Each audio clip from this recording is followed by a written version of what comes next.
Hey y'all, welcome back. Welcome back. It is me, BrittReacts, with another Woke Busters video. This time it's from Joe Rogan as he exposes woke guests with brutal facts.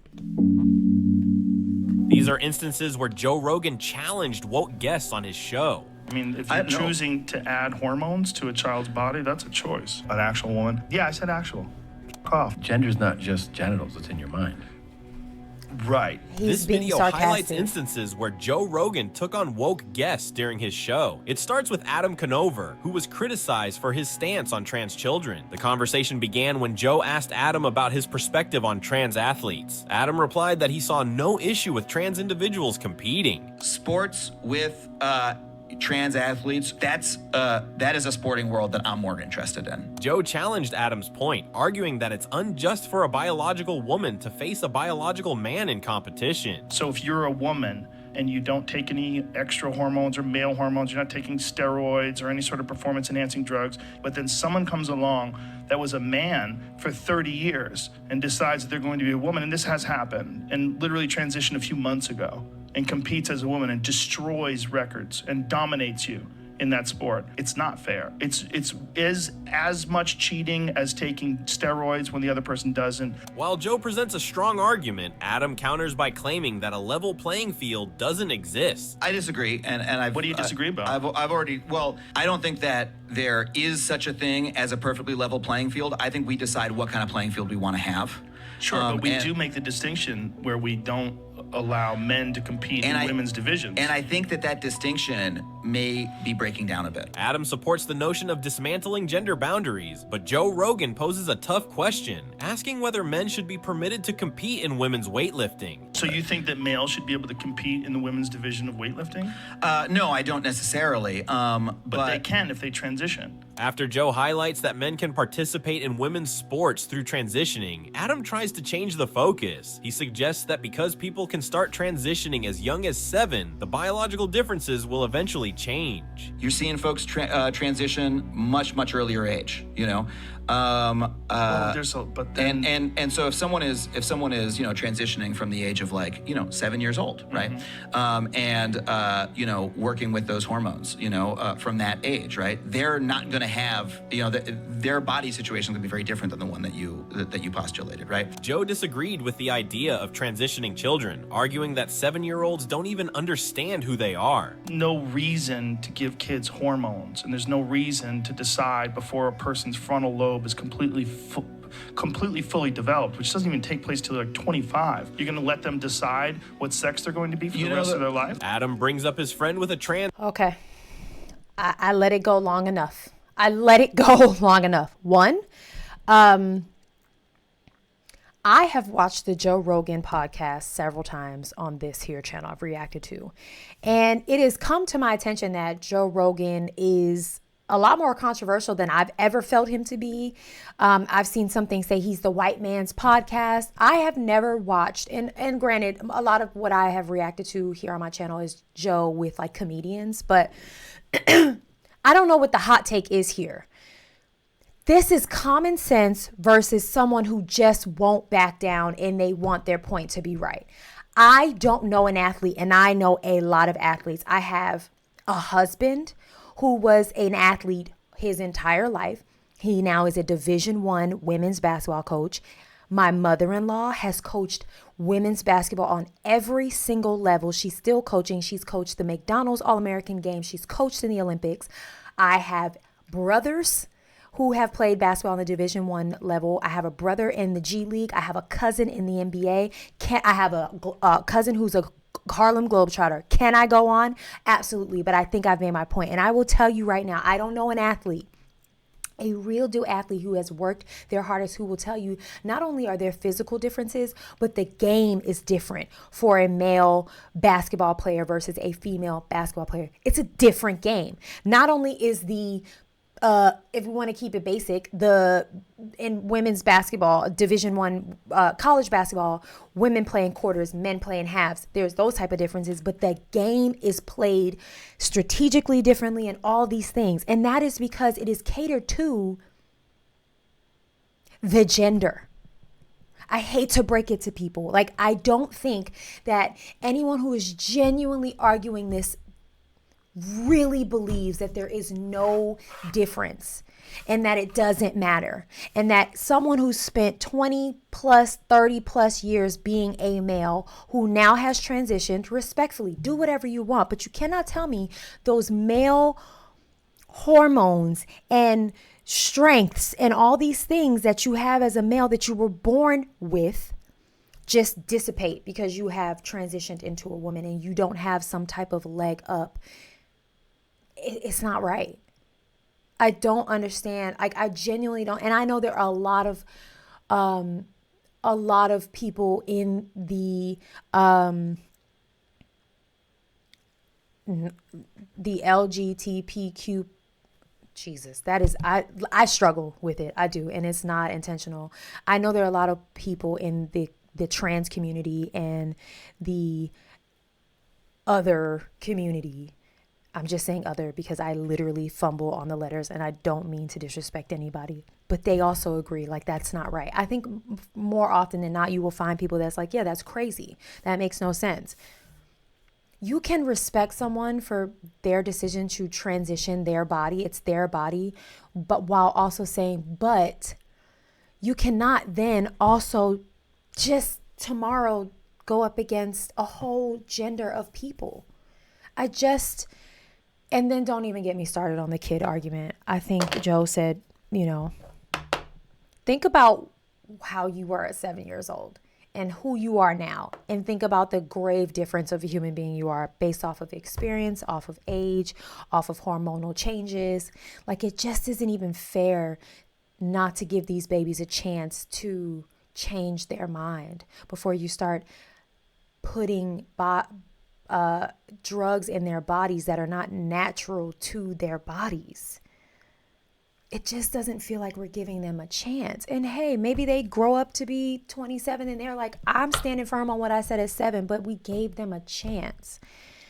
I don't know, y'all. It's heartbreaking to me that this is even a fight because I don't think anyone who is of the right mind is saying like, don't do this. Like, do whatever you want. But let's just make sure it's done in the right way, in a healthy way, in a safe way, which means not to children.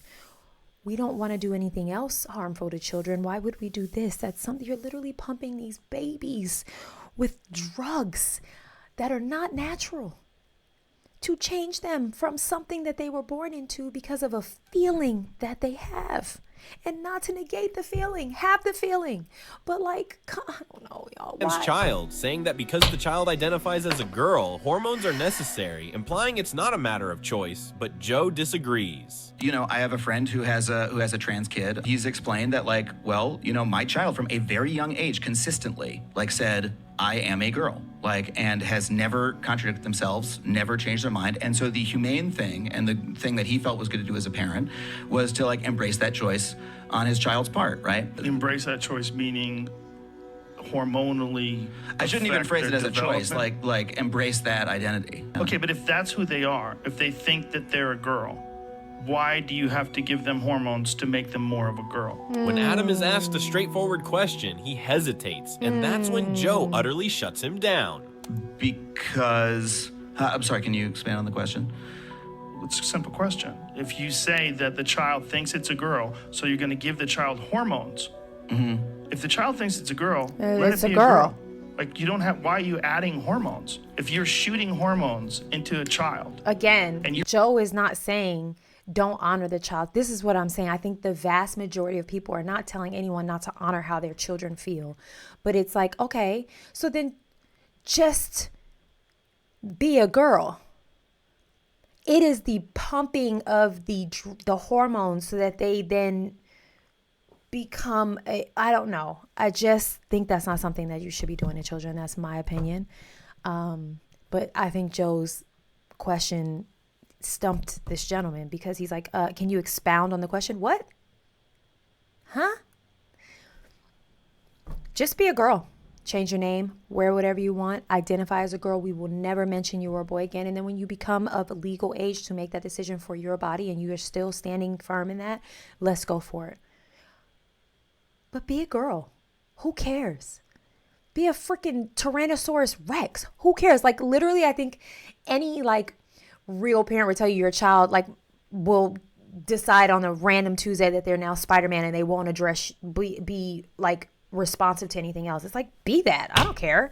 As long as you're eating your vegetables, like, you're not beating anybody up. Be a snake. Why are you adding hormones? If you're shooting hormones into a child and you're affecting the child's development, you're saying that's not a choice. That's nonsense. Of course it's a choice. You're choosing to chemically change this child's body, and you're saying that this isn't a choice. Well, it's definitely a choice to do that. I love how calm Lacking a solid Rogan argument, is. the feedback on the video was almost entirely negative. Viewers commented, "If I had a penny for every time Adam said he wasn't an expert, we could hire a real expert to explain how wrong he is." It's obvious that Adam had no clue what he was talking about and was completely destroyed. Look at Joe in the pink However, shirt. he did listen to Joe's argument without interrupting, unlike the next guest, Pete Dominic, who confidently suggested that the U.S. Constitution should be rewritten. Our Constitution is also silly. Like, let's remake everything. Have a serious conversation about what kind of guns and bullets people can have. There's so much better that we can do.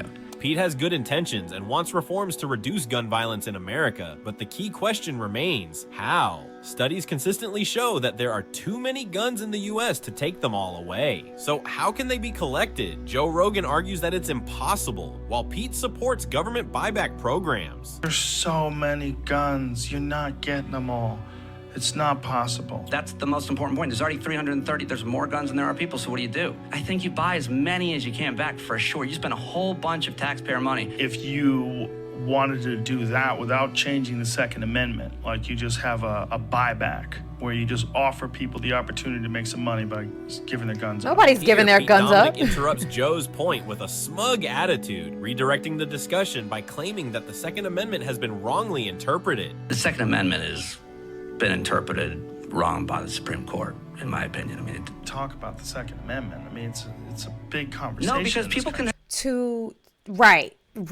To talk about something like this with just opinion and not having any, here's like one thing I love to say is like, don't come to me with a problem if you don't have a real deal solution. And what he has is ideas. He has concepts of ideas. I really like here, one, Joe never comes off condescending or like he knows it all. I love that it feels like he talks and he wants to have a back and forth dialogue. And then he just presents questions. They happen to be really good stumpable questions, but he presents real questions. What I think you have going on here is someone who maybe doesn't really even understand how the government works or the Constitution works. And they're just like, oh, well, that's an easy fix. And it's like, no. And again, they didn't disagree. Joe's not disagreeing with gun reform. It doesn't sound like, or at least the narrator of this video isn't. He's like, he means well, because there are issues with guns and we're outnumbered by guns. But to just be like, we can just rewrite the Constitution feels very reckless of a response and an idea to put out there for people to think it is that simple, and it's not. Or to say, in my opinion, the Second Amendment is misinterpreted by the Supreme Court. Back that up. I am on board for gun reform. I think in a country where we just had another mass shooting yesterday, 2 days ago. I'm sorry. As I'm filming this, it's now further out, but y'all understand what I'm saying. And I'm absolutely all for it, but I get why the people who come forward and they're just emotional get shut down, because like, okay, but what's the solution? Like, we need a hard pressed plan, because it's not as easy as just buying back guns. It's been decades and decades of allowing this problem. You can't just make it disappear by buying back guns or rewriting the Constitution, but we do need to find a solution to this problem. This guy just seems self-righteous. I'm gonna be really honest. In my opinion, I mean, Talk about my the Second opinion, Amendment. very I mean, smug. It's a big conversation. no, because in this people can have country. guns. You can have guns. The brick has a I right to know. have guns. You just Okay, can't but- have these guns. It's obvious that Pete is getting increasingly frustrated. Joe remains calm and Joe collected. remains calm. Pete keeps interrupting and changing his position. He contradicts himself with every statement. He starts by saying the problem is with the guns and the bullets. The main issue is definitely the guns and the bullets in them. Well, the main issue is the person that's capable of shooting people with the guns and the bullets. No, it's the guns and the bullets. The guns and the bullet are inanimate objects. Without a person pulling the trigger, we're talking nonsense here. He then changes his stance, calling it a hell. Okay, I don't know if I agree wholly with either of them. I mean, at the end of the day, if these guns, let's just say these assault situations are not even accessible or available, it doesn't matter who's holding them because they don't exist to be held. They only exist for the people who should be holding them, which are military, enforcement, police, like those. That's it. So if we were to ever get to a point where we could eliminate that even being a thing, then does it matter that there are, well, not does it matter, but then we can turn our attention to healing these people who have these issues, right? And not taking away their weapons. So I don't necessarily agree there, but I can say that I hear his point. And I think there's room for conversation around there. I think that's probably the biggest argument between one side and the other, right? The NRA and everyone who wants gun reform. It's like one group says focus on mental health because it's the people who are wielding the guns, and the other people are saying, but if they never had the opportunity to hold these guns, could they go to a school and do the things they do? Could they go to a grocery store and do the things that they do? No, they would maybe do it in another way, but perhaps that would save a lot of lives and it'd be a lot less lethal, is what I think. Do I have a solution though? Probably not one that would do anything. So I'm not sitting here with a smug attitude saying like, nah, like that, I think is where the other side gets shut down. It's like everyone's so emotional and they're just saying things. With the guns and the bullets. No, it's the guns and the bullets. The guns and the bullet are inanimate objects. Without a person pulling the trigger, we're talking nonsense here. He then changes his stance, calling it a healthcare issue just half a minute later. The conversation about like the freedom, like the Second Amendment to me is, it's just your interpretation. Fine, whatever your interpretation is fine. That's what's interesting about it. But there's a human impact. It's a healthcare issue, it's so extreme. It's really if you want to know the answer to healthcare issues, you should talk to public health experts. When Joe questions what Pete is talking about, Pete is unable to provide a clear answer and continues to ramble in circles, which he has been doing throughout the whole segment. But hold on, what research on what? Well, they don't have enough research on gun violence. What unfortunately. Are you talking about then? I'm talking about if you want to know the solutions for what is impacting and creating death by any measure, accidental death. Right, but we're talking about gun violence, right? Right. What healthcare professionals have the solutions to gun violence? This debate was dominated by Joe Rogan, who easily outperformed his opponent. On the other hand, our next guest, Flint Dibble, had a different experience. He got into a heated exchange on episode 2136 of the Joe Rogan Experience with Graham Hancock. The argument was ignited by articles that accused Graham of being a racist and a white supremacist. People ask, here's just a Google search.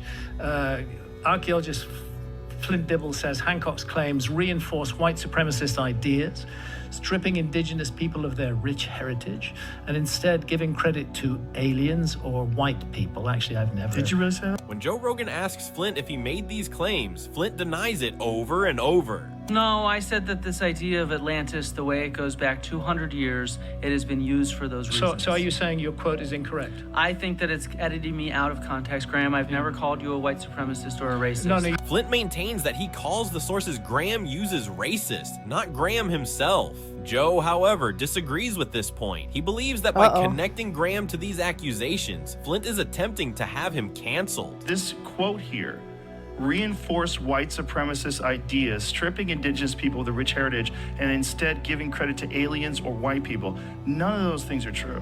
I don't understand why people walk on to shows like this knowing they have put stuff like this on the World Wide Web for public consumption. Like, I would just, it's fine. I can't make it. Sir, you just walked into your own punishment. Like, what? People can't be this delusional. I know Graham doesn't Yes, even they talk can. about Yes, aliens, they Right, but and what, so did that's you why I'm say that? I said that not in specific relation to Hancock's claims, but in specific relation to this narrative of Atlantis that has gone back hundreds of years. Flint strongly denies these accusations. However, what he wasn't aware of was that Graham had come prepared with more evidence. Receipts. We Dibble, call those here's the Guardian. receipts. So they're misquoting you, are they? As Dibble states, such claims reinforce white supremacist ideas. They strip indigenous people of their rich heritage and instead give credit to aliens or white people. Why didn't you get the Guardian to put that right? When pushed further, Flynn fails to give a straightforward response and tries to evade the questions. Well, I don't. Did you decide actually what say they that, write. though? I did not say that Graham reinforces white supremacist ideas. As I've said, So this the quote is not history, real? They stripped the stories of Atlantis. Yes, right. So the quote reinforce white supremacist ideas, that's not yours.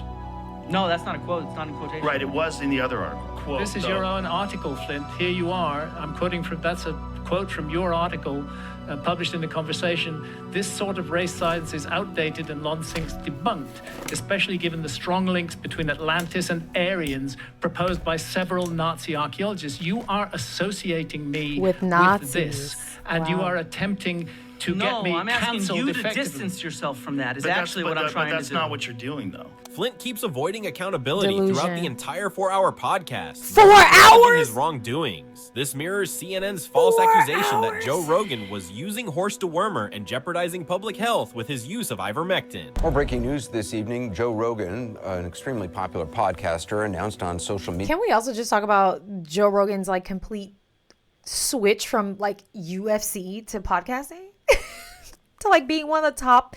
I think he's like the #1 podcast in the world. It's wild. Today that he has COVID. In his statement on social media, Rogan said he has taken several therapeutics to recover. Turns out I got COVID.